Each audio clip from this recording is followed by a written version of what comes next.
Dobar dan. Nastavljamo dalje raditi na primjeru našeg planeta. Na brzinu ćemo objasniti vrlo jednostavne efekte, prijelaze ili tranzicije između pojedinačnih slajdova. Dakle, otvorili smo prezentaciju na kojoj smo radili i idemo vidjeti što je zapravo definicija tranzicije i koja su neka pravila, kao što vidite gore su napisana. Dakle, prijelaz između slajdova čini prezentaciju nešto malo zanimljivijom i prijelaze moramo birati vrlo oprezno, ne smijemo pretjerivati s prijelazima. PowerPoint ima dosta velik broj osnovnih prijelaza, naravno ako želite nešto posebnije, onda ćete morati potražiti prijelaze izvan PowerPointa. Možda ćete eksportirati kao video i onda s nekim video uređivačem ili video editorom pokušati dodati još neke efekte prijelaza.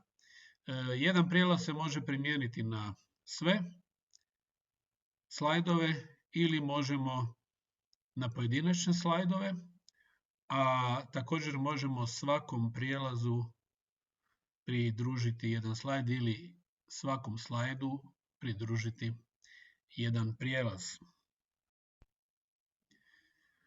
Pogledajmo kako ćemo čitavoj prezentaciji, znači ovdje imamo 4 slajda koje smo izradili i na koji način možemo čitavoj prezentaciji pridružiti prijelaz između slajdova. Najlakše je označiti ili selektirati sve slajdove na način da opet možete koristiti kraticu Ctrl+A ili možete selektirati pomoću tipke na tipkovnici Ctrl pojedinačne slajdove.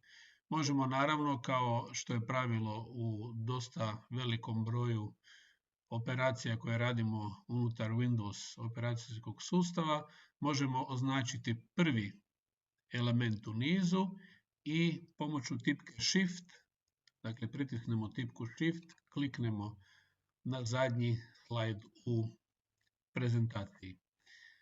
Dakle, najbrži, najjednostavniji način je dok imate prvi slajd označen sa tipkovničkom kraticom Ctrl+A označiti sve slajdove.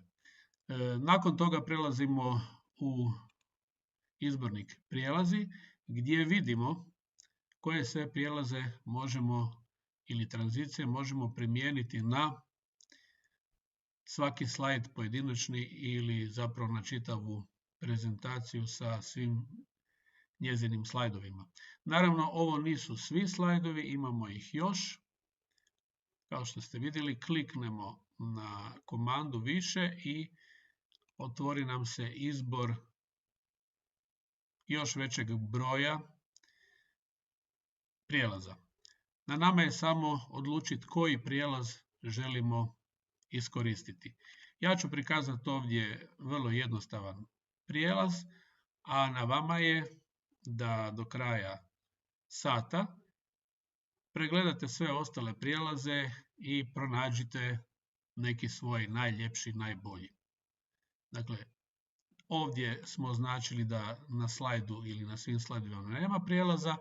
Ukoliko kliknemo na bilo koji, onda vidimo kratki prikaz tog prijelaza i kad pokrenete prezentaciju dobit ćete prelazak na novi slajd ide sa tranzicijom. Ovo je jedna prilično osnovna tranzicija koja se često u video produkciji koristi.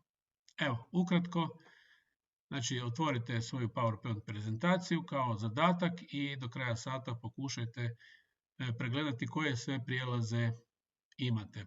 Naravno, treba također znati da svaki slajd ima i mogućnost efekta. Dakle, svaki prijelaz, ima svoje mogućnosti efekta. Naprijed samo